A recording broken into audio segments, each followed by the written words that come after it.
finding my channel, Brother Down's audio reading. I'm your brother Down. And I was sitting back thinking, I was like, well, what can I bring to people in the meantime to hold them before I drop my audio book that will be coming real soon. But so I said to myself, let's do a little souping when it comes to conspiracy. And we're going to deal with the Clintons and the Clinton hit list. Now, I had this information back in the 90s. Matter of fact, I was in Colorado, USP, Florence at that time. And I had it was called the Clinton hit list. And it was explosive. But anyway, this information right here, this is from the Government Printing Office, their congressional records, okay? And it says, Congressional Records, August 12, 1994, from the Congressional Record Online via GPO access being the Government Printing Office. Whatever it is, Bill Clinton probably did it. The Honorable Andrew Jacobs Jr. of Indiana in the House of Representatives, Friday, April the 12th, 1994. Mr. Jacob, Mr. Speaker, I insert the following articles from the U.S. News and World Report, August 8th, 1994 edition. It should be noted that the politics of personal attacks is, in its essence, character assassination. Character assassination, like physical assassination, can be effective. That is, it can destroy if someone is willing to stoop to it. One more conspiracy for the merchants of venom to contemplate, who slipped in that commandment on Moses, the one that says, thou shalt not bear false witness against thy neighbor. Violent and destructive words are akin to violent and destructive deeds. They will inspire violence on the part of others. Here is how Kipling said it. Ensure it keeps their honor clean. The learned courts believe. They never gave a piece of plate to murderers or thieves. They never told the ramping crowd to card a woman's hide. They never marked a man for death. What fault of theirs he died? They only said, intimidate, and talked, and went their way. By God, the boys who did the work were better men than they. From the U.S. News and World Report, August 8, 1994. Title, Whatever It Is, Bill Clinton Likely Did It. By Greg Ferguson and David Bowermaster.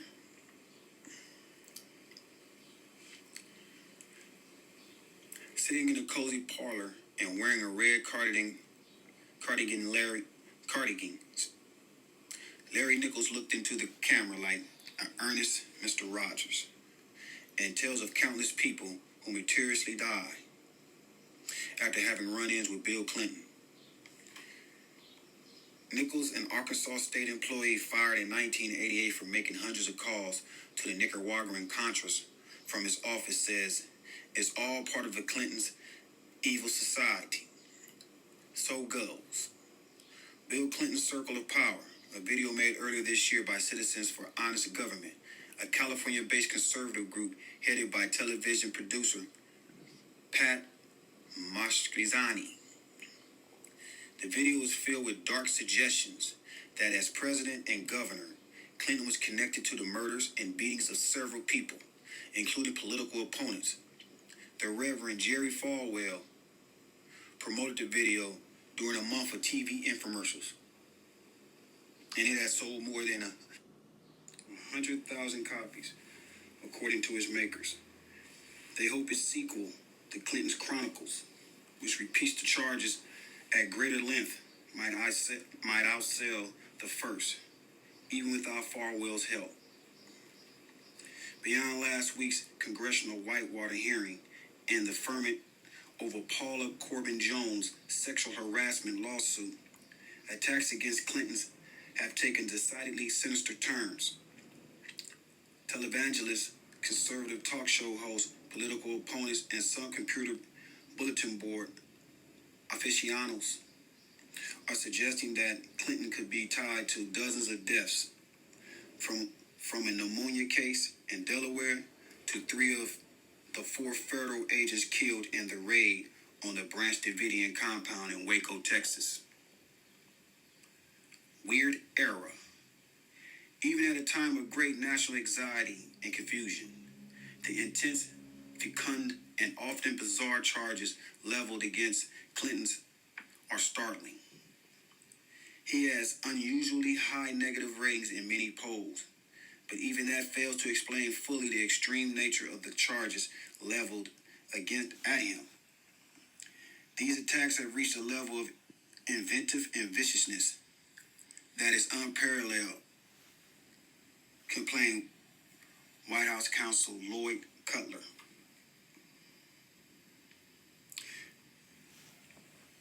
During last week's Whitewater hearing, there are a great many people who would like to bring President Clinton down, who would stop at practically nothing.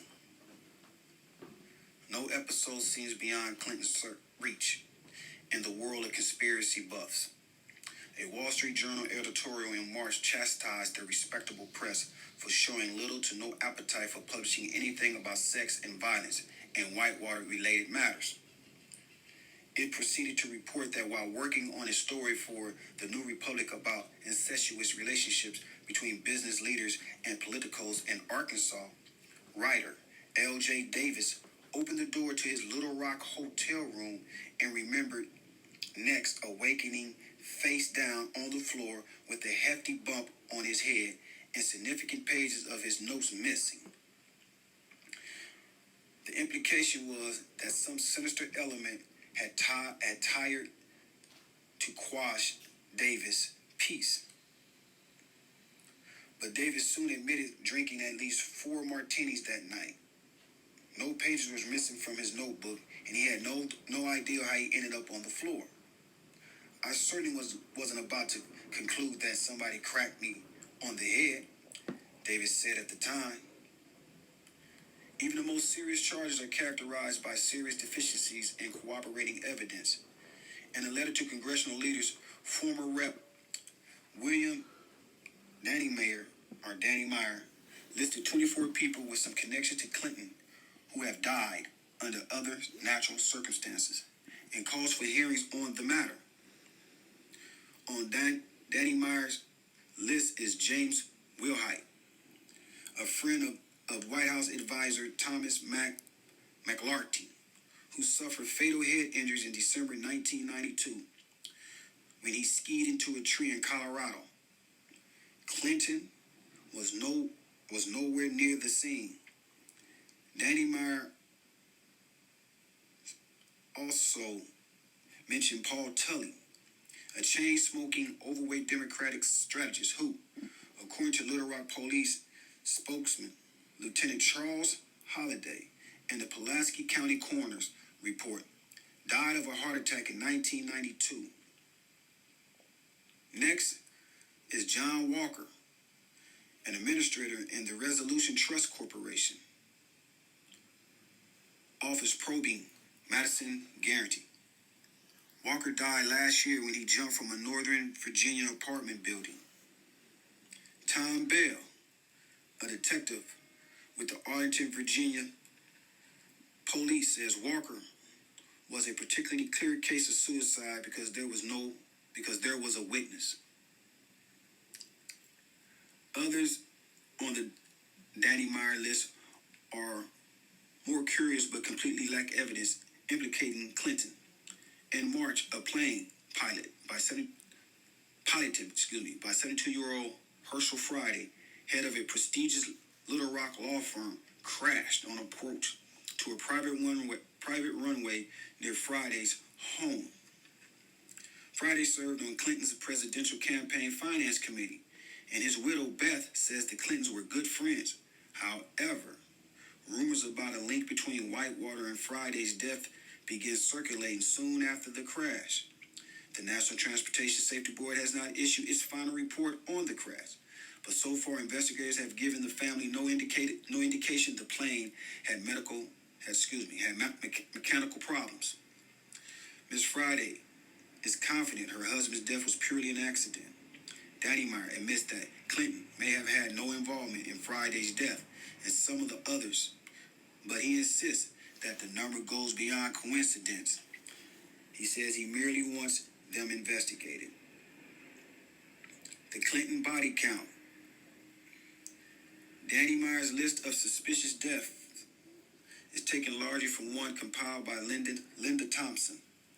She is an Indianapolis lawyer who in 1993 quit her one-year general practice to run her American Justice Federation, a for-profit group that promotes pro-gun causes and various conspiracy theories through a shortwave radio program, a computer bulletin board, and sales of its newsletters and videos. Her list, called the Clinton Body Count, coincides or the kiss of death. The Clinton Body Count, coincidence or the kiss of death. An updated bi-weekly now contains 34 names of people she believes died suspiciously and who had ties to the Clinton family. Thompson admits she has no direct evidence of Clinton killing anyone. Indeed, she says the deaths were probably caused by people trying to control the president, but refused to say who they were. Thompson said her allegations of murder seem groundless only because the mainstream media haven't done enough digging. Earlier this year, Thompson released 2 videotapes and a folksy music video purporting to show that the February 1993 shootout in Waco, Texas was a conspiracy in which 3 agents from the Bureau of Alcohol, Tobacco, and Firearms were executed in the Branch Davidian Armory by their own men because of what they might have witnessed as Clinton's bodyguards. Though the men did help the Secret Service guard Clinton a few times, the Treasury Department's report in the Waco standoff refutes the charge. Contrary to some publicly disseminated accounts, none of the agents that entered the armory was killed. According to the report, the men were killed in different locations around the compound. ATF spokesman Les Stanford says her videos are replete with falsehood and errors. Of the suspicious deaths listed by Thompson and endorsed by Danny Meyer, many victims have only the most tenuous ties to Clinton. 4 members of Marine Helicopter Squadron 1, for example. The unit is responsible for transporting the president. The 4 Marines died in May of 1993 when the Black Hawk helicopter they had taken out for a maintenance evaluation flight crashed, according to a Marine spokesman.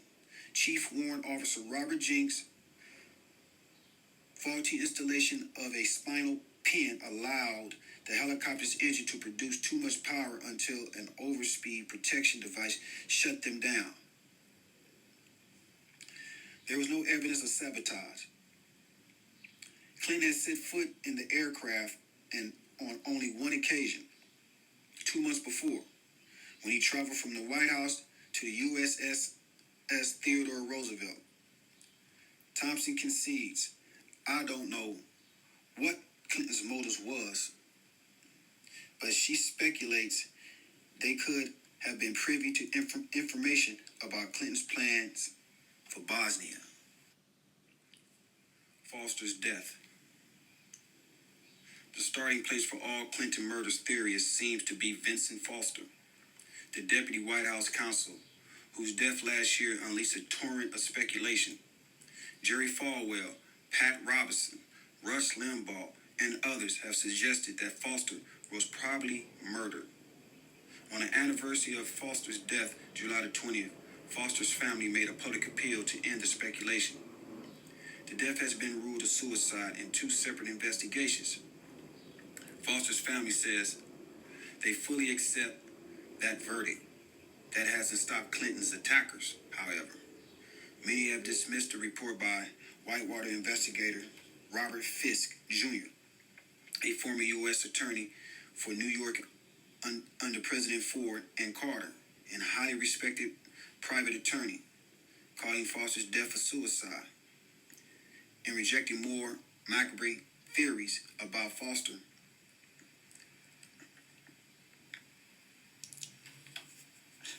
These critics say Fisk, a Republican, was simply doing Clinton's bidding. Fisk was appointed by Janet Reno at the suggestion of Bernard Nussbaum, says Falwell. It's been putting Hillary Clinton in there. It's like putting Hillary Clinton in there. Testifying last week before Congress, Nussbaum said he never mentioned Fisk or anyone else to Reno as a potential special counsel. There are other suicides that the conspiracy buffs tied to Clinton. In May, Sherwood, Arkansas, police officer Bill Shelton found his live-in girlfriend, Kathy Ferguson, slumped on the couch in his apartment, dead from a self-inflicted gunshot wound. A month later, Shelton was found on Ferguson's grave, a bullet hole through his head, a gun by his side, and a suicide note in his truck. Less than a week before Ferguson's death, her ex-husband, Danny, was named as a co-defendant in Paula Jones' lawsuit against the president. Rumors been swirling that her death and later Shelton's was tied to the president's alleged infidelities, but police have found no reason to think so. The relationship between Ferguson and Shelton had reportedly fallen on hard times, and Ferguson's daughter told police her mother had been upset about a note from Shelton. The only people hinting at ties to Bill Clinton are in the media, police say.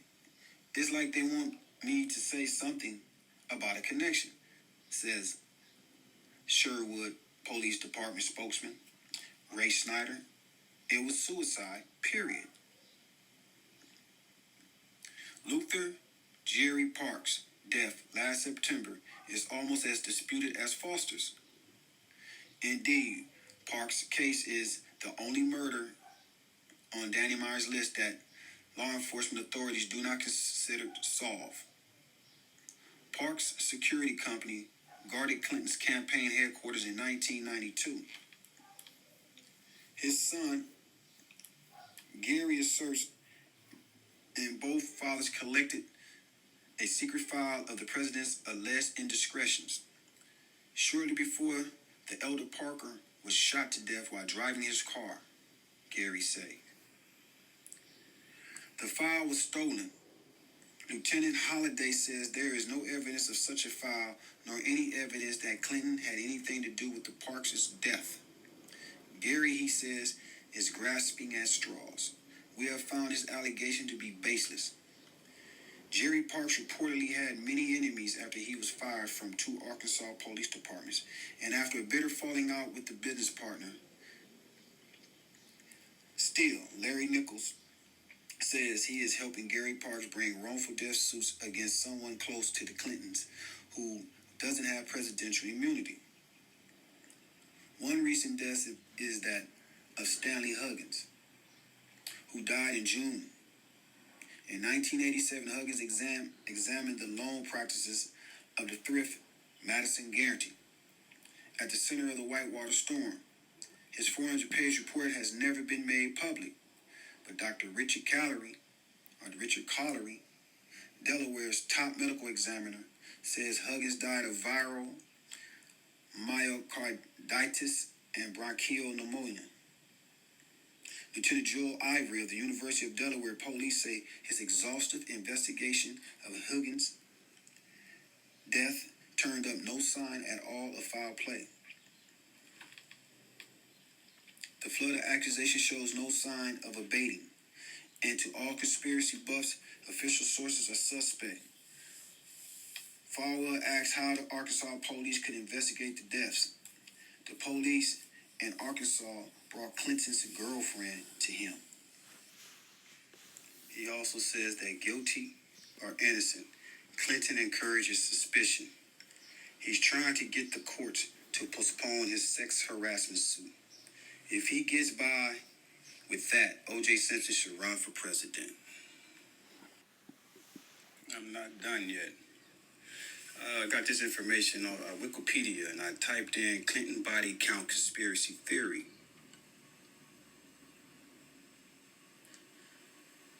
And let me read some the alleged victims.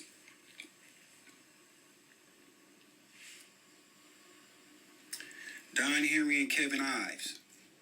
Don Henry and Kevin Ives, two Arkansas teenagers, were killed and their bodies placed on railroad tracks on August 23, 1987. At the time, the boys' deaths were controversially ruled accidental. But after Kevin Ives' body was exhumed and a second autopsy performed, the original examiner's ruling was overruled, and the cause of death for Kevin Ives and Don Henry was charged from accidental to homicide. Conspiracy theorists, as well as Linda Ives, the mother of Kevin Ives, posit that the boys came upon a drug drop from an airplane similar to Barry Seal's operation near Mena and were then murdered. It was alleged in the Clinton Chronicles that during Clinton's tenure as the governor of Arkansas, he profited from drug smuggling at the Mena airport and covered up the circumstances surrounding the deaths of the boys. C. Victor Raiser II, or Riser II, was National Finance co-chairman for Bill Clinton. He died in a plane crash along with his son and four others on July the 30th, 1992, when the de Havilland Canada DH-2 Beaver they had chartered for a fishing trip crashed near Dillingham, Alaska. Conspiracy theorists believe the crash to have been deliberately caused. However, the National Transportation Safety Board ruled it as an accident, stating the probable cause of the accident was the pilot's delayed decision in reversing course and his failure to maintain airspeed during the maneuver. Factors related to the accident were mountainous terrain and a low ceiling.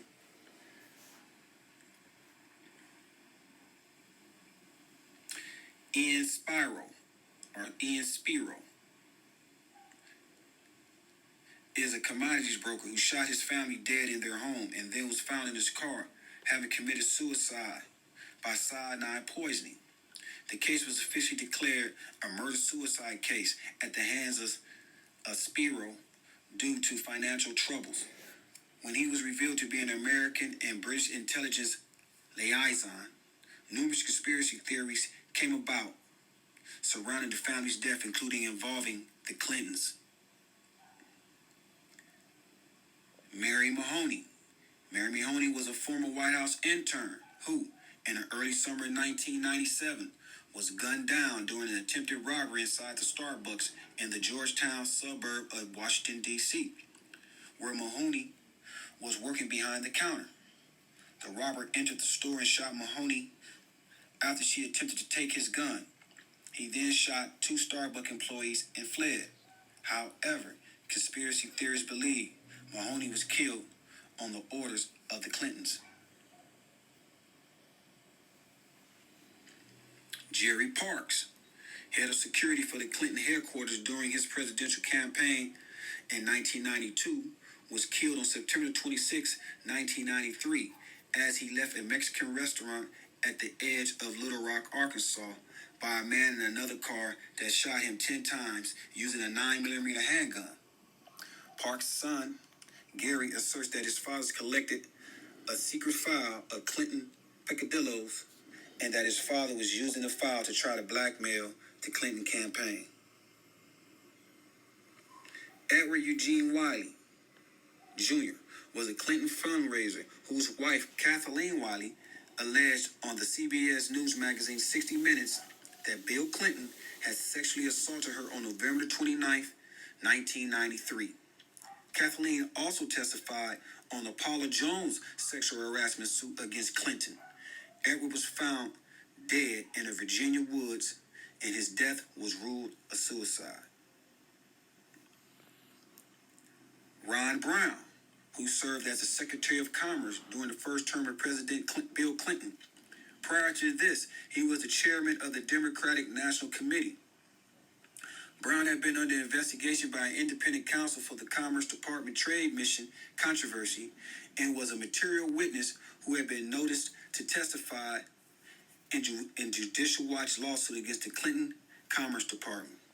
He and 34 others died in 1996 Croatia USAF CT-43 crash. Jim McDougal, a financial partner in the Clintons, in the real estate venture that led to the Whitewater scandal. McDougal died of a heart attack at the Federal Correctional Facility in Fort Worth, Texas, on March 8, 1998. Listen to this. John F. Kennedy Jr., who was, according to polls, the most popular Democrat in New York. According to friends, Kennedy considered seeking the seat of retiring Senator Daniel Moynihan in the 2000 United States Senate election in New York, but died in an airplane crash on July 16, 1999. Hillary was elected to Moynihan's vacant seat on November 7, 2000. Seth Rich, the unsolved 2016 murder of Democratic National Committee staff member Seth Rich prompted conspiracy theorists to speculate that Hillary Clinton arranged his death. The theory was based on a debunked Fox News report, later retracted, that Rich had been responsible for WikiLeaks' release of DNC emails during the 2016 United States presidential campaign. Various elements of this theory have been promoted by Julian Assange, a prominent right-wing figures like Alex Jones, Newt Gingrich, and Sean Hannity.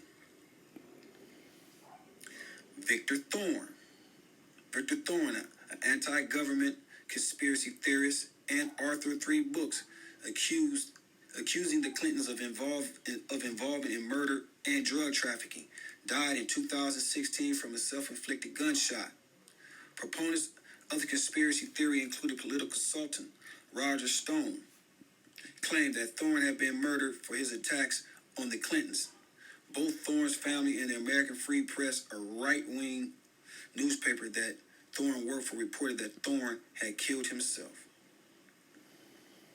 Sean Lucas, a process server in D.C., served the Democratic National Committee with a lawsuit from Bernie Sanders, alleging that the DNC had committed electoral fraud to ensure that Hillary Clinton defeated Sanders in the 2016 Democratic Party presidential primaries.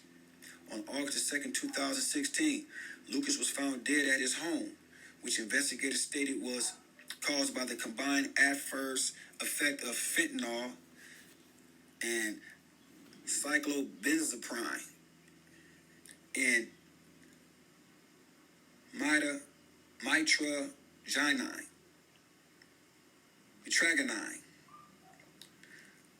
Lucas' minor role in the lawsuit against the DNC combined with the fact that his cause of death was not released to the public for several months led to proponents of the theory suggesting that he had in fact been murdered. According to the Snopes, many internet users who supported the murder theory falsely claimed that Lucas was the lead attorney in the DNC lawsuit. Some also tried to connect Lucas' death to the Seth Rich. Some also tried to connect Lucas' death to that of Seth Rich. Jeffrey Epstein. Convicted sex offender Jeffrey Epstein, being held on federal charges of child sex trafficking, was found dead in his cell at the High Security Metropolitan Correctional Center in Manhattan on August 10th, 2019. An official autopsy later declared the cause of death as a suicide by hanging. His death led to conspiracy theories being relayed on social media, particularly relating to Bill Clinton and President Donald Trump. Hours after Epstein's death, Trump retweeted claims that Epstein's death was related to Clinton, including the hashtag Clinton body count. Lynn Patton, a Trump appointee at HUD, said Hillary did and used the hashtag Vincent Foster Part 2 in an Instagram post about Epstein's death.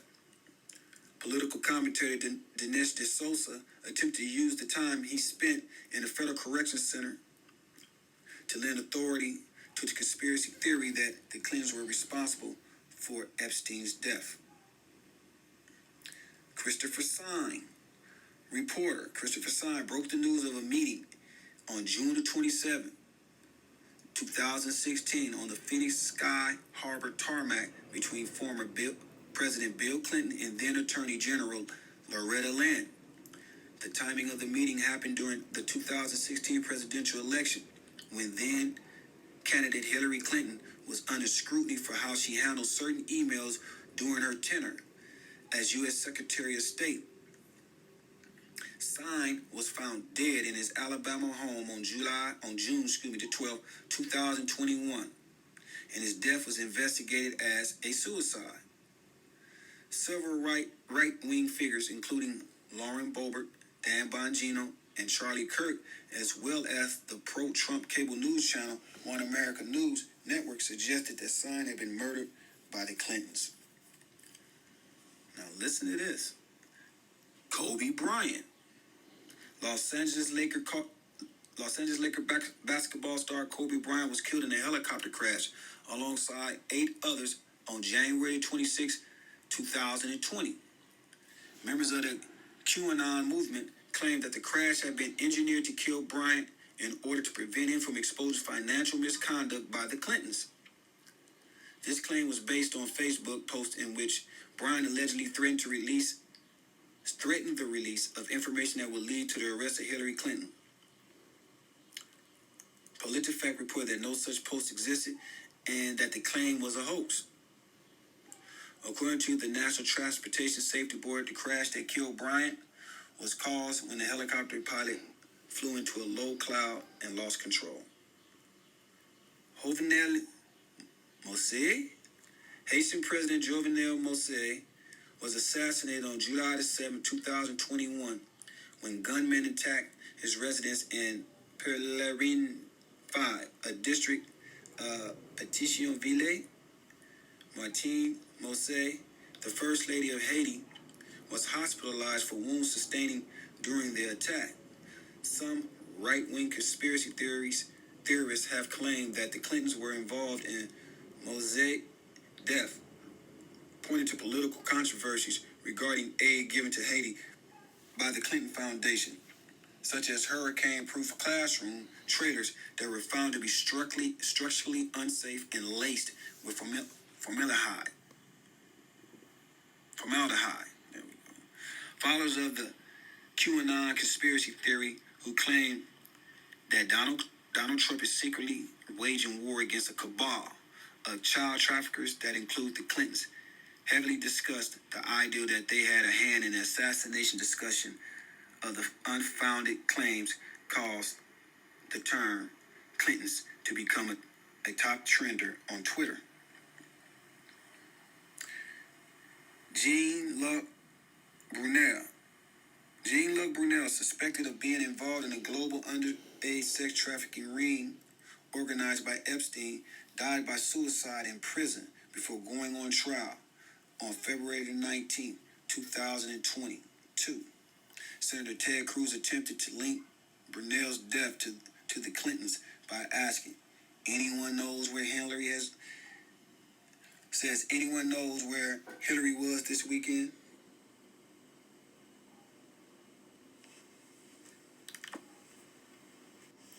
I'd like to say thank you for spending time with me. And as always, may God guide you and bless you all.